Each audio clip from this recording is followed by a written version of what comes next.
اگر کبھی آنکھ میں کوئی نقص پیدا ہو جائے، کوئی بیماری آ جائے، بینائی میں کمی آ جائے، تو اس وقت قدر معلوم ہوتی ہے کہ کتنی بڑی نعمت تھی جو اللہ نے دے دی۔ اس میں چھوٹی سی جگہ میں اللہ تعالیٰ نے جو کارخانہ لگایا ہے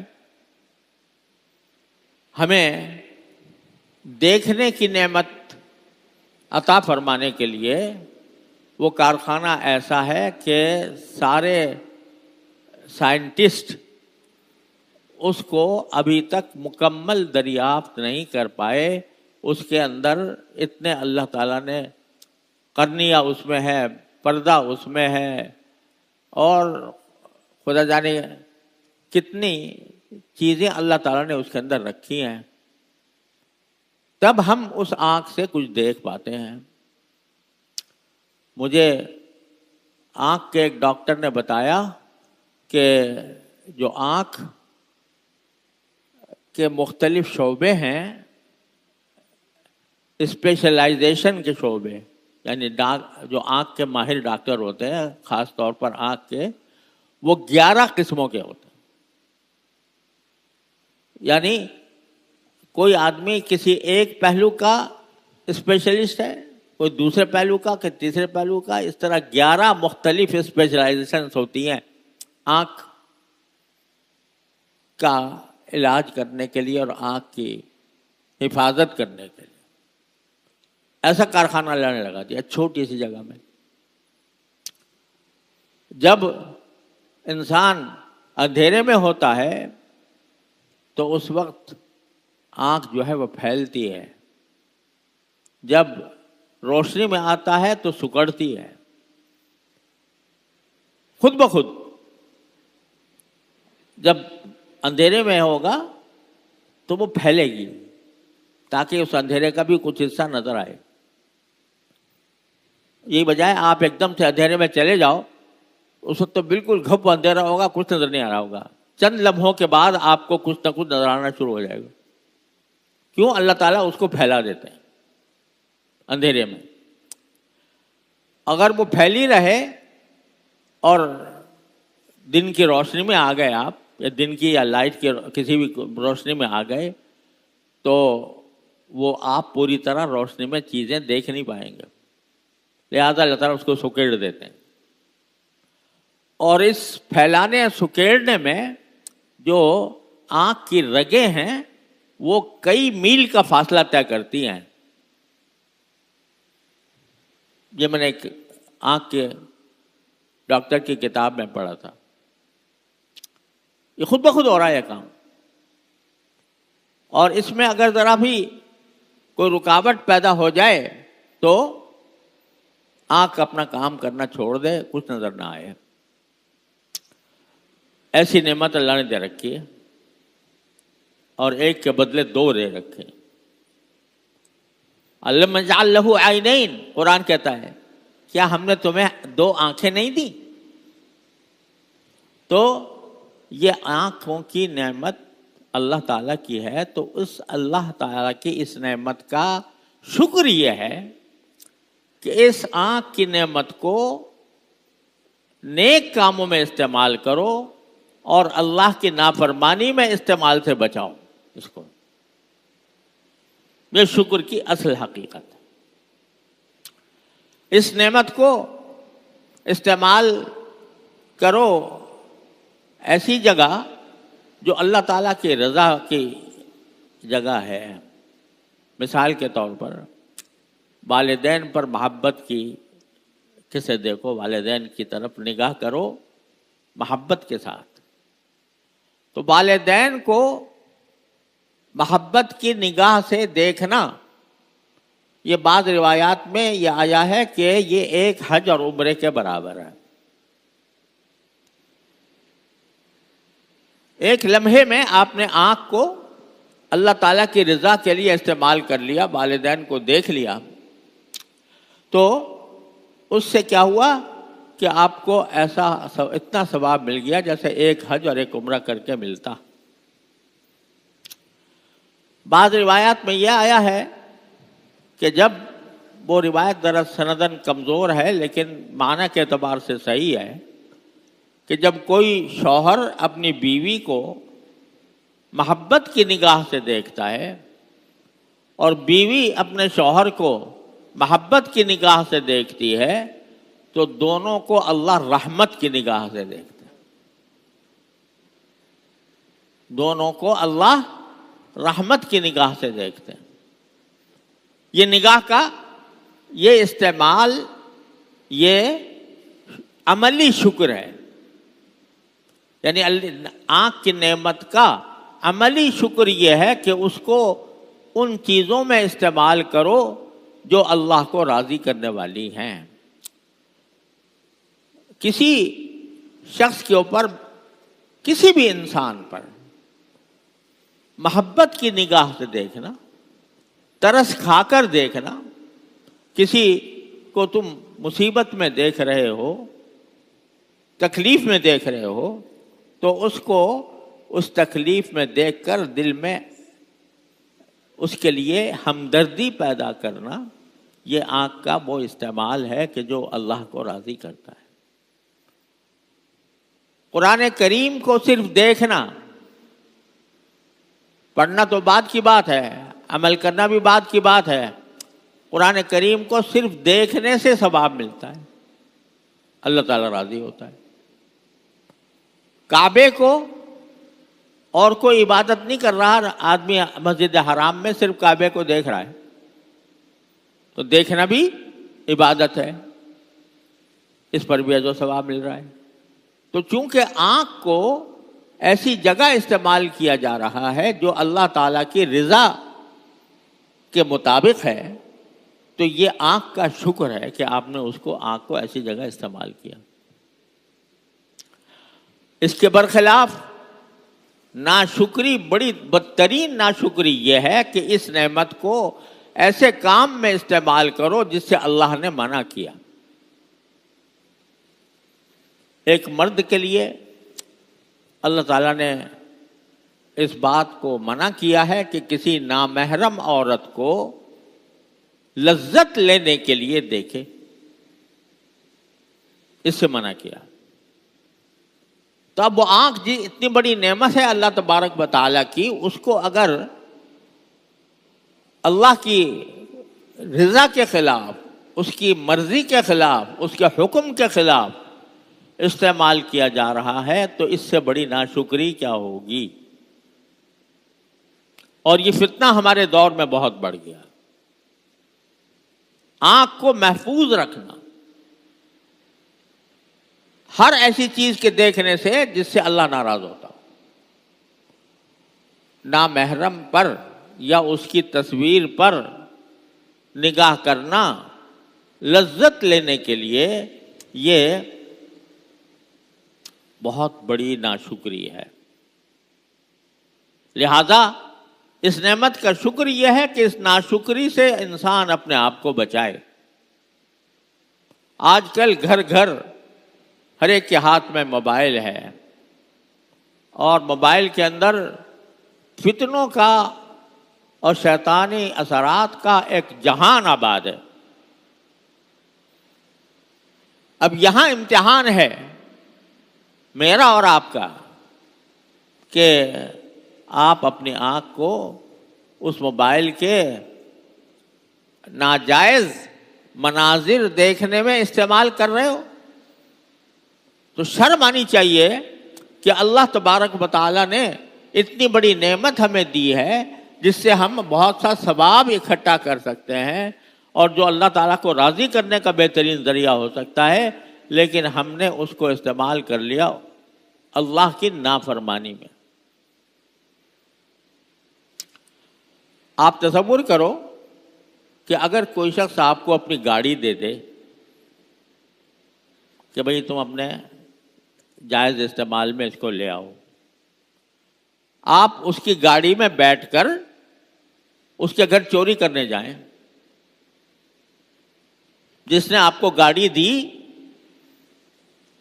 عاریت ہی نہیں دی، چاہے اس گاڑی کو آپ کاہے کے لیے استعمال کریں کہ اس کے گھر میں جا کے چوری کریں.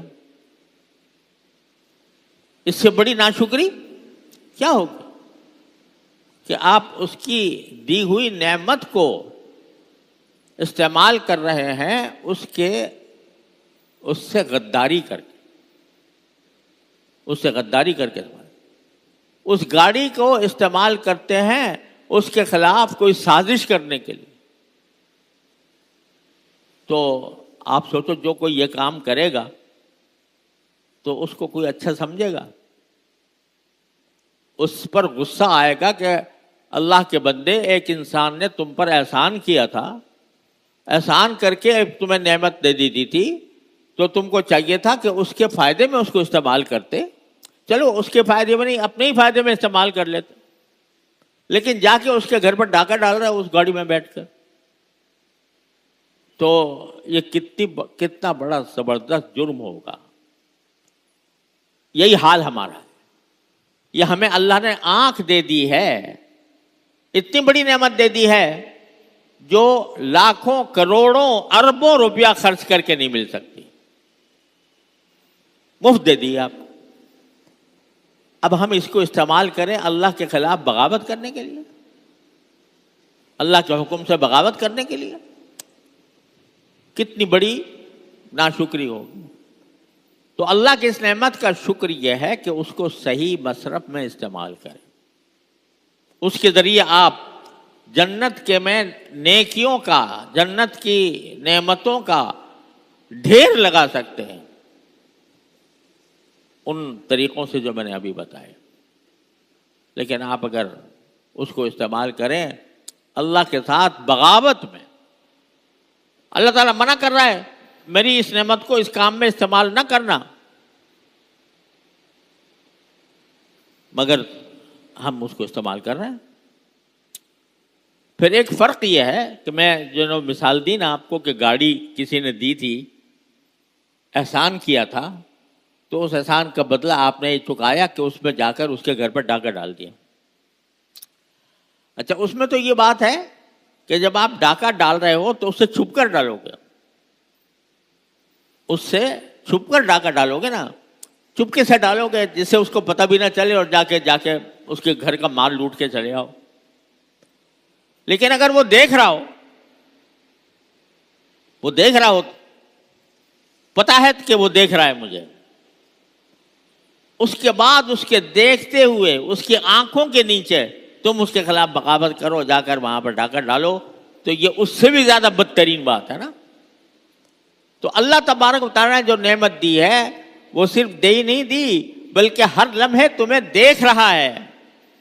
لہذا اگر اس کی حکم کے خلاف بغاوت کرو گے اور اس حکم کے خلاف اس کو استعمال کرو گے تو اس کا ایسا ہے جیسے محسن کے آنکھوں کے سامنے اس کی غداری کی جائے. تو یہ شکر کا یہ پہلو جو عمل سے کہ انسان اس نعمت کو منعم کے مرضی کے خلاف استعمال نہ کرے، یہ شکر. دوسرا عملی شکر یہ ہے کہ جس نعمت سے اللہ تعالیٰ نے آپ کو سرفراز فرمایا، اللہ نے تمہارے اوپر احسان کیا کہ وہ نعمت دے دی، تو اب اس نعمت کو دوسروں کو فائدہ پہنچانے کے لیے استعمال کرو. یعنی اللہ کے احسان جس طرح تم پر احسان کیا اس طرح تم دوسروں پر احسان کرو. ابھی آنکھ ہی کی مثال ہے تو یہ اللہ نے نعمت دی ہے، اللہ نے احسان فرمایا ہے، تو اب اس نعمت کو نہ صرف یہ کہ اپنی حد تک محدود رکھو بلکہ اس سے دوسروں پر احسان کرو. دوسروں پر کیا احسان کرو؟ کوئی آدمی بیچارہ کوئی ہنر کا کام کرتا ہے مگر وہ اناڑی ہے، اس کو آتا نہیں ہے، تو آپ آنکھ سے دیکھ کر اس کو بتاؤ کہ بھائی یہاں تم یہ غلط کر رہے ہو، اس طرح کرو، اس کو سکھا دو. اس سے آنکھ کا بھی استعمال صحیح ہوا، زبان کا استعمال بھی صحیح ہوا، اور اس کے نتیجے میں جب اللہ نے تم پر احسان کیا تھا تم نے دوسروں پر احسان کیا. قرآن کریم فرماتا ہے بَأَحْسِن كَمَا أَحْسَنَ اللَّهُ إِلَيْكَ، جیسے اللہ نے تم پر احسان کیا ہے تم بھی دوسروں پر احسان کا معاملہ کرو۔ تو اگر اس آنکھ کو، اس زبان کو، یہ تو میں صرف آنکھ کی بات لے کر رہا ہوں، اسی کو آپ پھیلا لو آنکھ کی طرف، کان کی طرف، ہاتھ کی طرف، پاؤں کی طرف، اپنے جسم کے تمام اعضاء کی طرف، تو یہ اللہ نے یہ جو نعمتیں دی ہیں ان نعمتوں کو ایک تو یہ کہ اس کی نافرمانی میں استعمال نہ کرے، دوسرا یہ کہ اس نعمت کو دوسروں سے بھی اس نعمت سے دوسروں کو بھی فائدہ پہنچاؤ۔ حدیث میں رسول کریم صلی اللہ علیہ وسلم کا ارشاد ہے کہ کان اللہ فی عون العبد ما کان فی عون اخیہ، جب تک بندہ اپنے کسی بھائی کی مدد کر رہا ہوتا ہے کسی کام میں تو اس وقت تک اللہ تبارک و تعالیٰ اس بندے کی مدد میں لگ جاتا ہے۔ جیسے ابھی میں نے مثال دی کہ کوئی شخص بیچارہ بے روزگار ہے اور آپ اس کو روزگار فراہم کرنے کے لیے کوئی ہنر سکھا رہے ہیں،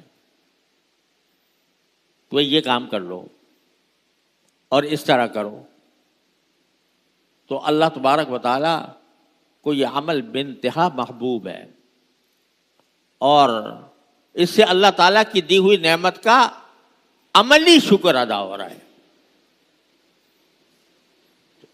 حدیث میں جن چیزوں کو صدقہ فرمایا گیا کہ فلاں کام جو ہے وہ صدقے جیسا ثواب رکھتے ہیں، اس میں ایک لفظ آتا ہے کہ آپ نے فرمایا او تصنع لاخرق،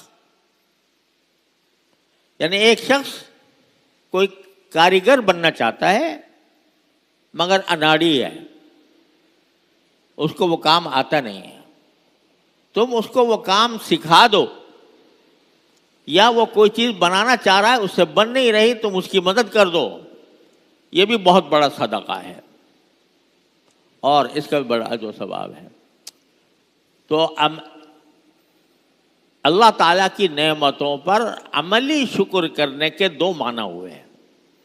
ایک معنی یہ کہ اس کو اللہ کی طاعت میں استعمال کرو، نافرمانی میں استعمال نہ کرو، اور دوسرے یہ کہ جس طرح اللہ نے وہ نعمت تمہیں دی ہے اس نعمت کا فائدہ دوسروں تک پہنچاؤ، احسن کما احسن اللہ الیک۔ تو یہ چار چیزیں مل کر شکر بنتی ہیں، زبان سے شکر، دل سے شکر، عمل سے شکر۔ اور عمل کے شکر کے دو معنی کہ اس نعمت کو صحیح مصرف میں اللہ کی مرضی کے مطابق استعمال کرو، ناجائز مصرف میں استعمال کرنے سے اپنے آپ کو بچاؤ، اور چوتھے یہ کہ اس نعمت سے دوسروں کو بھی فائدہ اٹھانے کا موقع دو۔ یہ ساری باتیں ہیں جو شکر کی تفسیر میں آتی ہیں، اور کوشش کرنی چاہیے کہ ہم اللہ کے شکر گزار بندے بنیں، اور شکر کی یہ ساری اقسام اللہ تبارک و تعالی ہم میں پیدا فرما دیں۔ یہ ہوگا تو قرآن کا وعدہ ہے لَأَزِيدَنَّكُمْ، شکر کرو گے تو میں تمہیں اور دوں گا، انشاءاللہ نعمتوں میں اضافہ ہوگا۔ اللہ تعالی ہم سب کو اپنے فضل و کرم سے اس کی توفیق عطا فرمائے۔